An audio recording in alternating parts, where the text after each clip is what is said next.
ఎంత పెద్ద ప్రయాణమైనా ఒక్క అడుగుతోనే మొదలవుతుంది.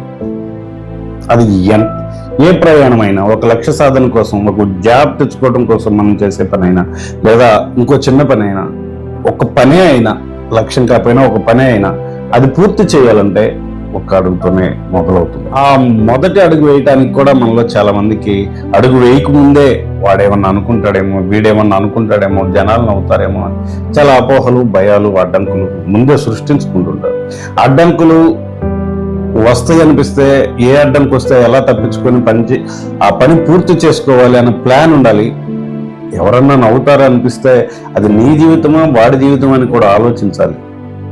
అది నీ పనే వాడి పనే, ఎవడన్నా నవ్వుతాడని నీ పని ఆపుకోవడం కరెక్టే. చిన్న పనే పెద్ద పనే అని కొంతమంది నా స్టేటస్ నేను ఇంత చిన్న పని చేయటం కరెక్ట్ కాదనుకుంటుంటారు. అంత పెద్ద స్వాతంత్రోద్యమం తెచ్చిన గాంధీ అది పెద్ద పని, చాలా పెద్ద పని, చాలా చిన్న నిరసనతోనే మొదలుపెట్టారు.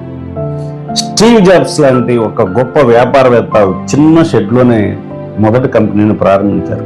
పనుల్లో చిన్న పెద్ద ఉండవు, నువ్వు ఏ విధంగా పరిష్కరిస్తున్నావు అనేదే ముఖ్యం.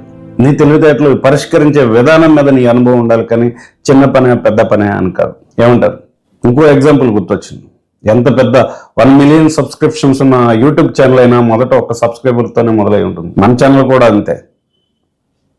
మీరు చేసే సబ్స్క్రిప్షన్సే నన్ను 1 మిలియన్ వైపు తీసుకెళ్తాయి. కాబట్టి మన ఛానల్ని సబ్స్క్రైబ్ చేసుకోవడం మర్చిపోకండి. Hello friends, good morning. ఎలా ఉన్నారు? రెగ్యులర్గా డైలీ తెలుగు అనే ఛానల్ చూస్తున్నందుకు మీకు ధన్యవాదాలు తెలుపుకుంటూ thanks for watching. Have a great day.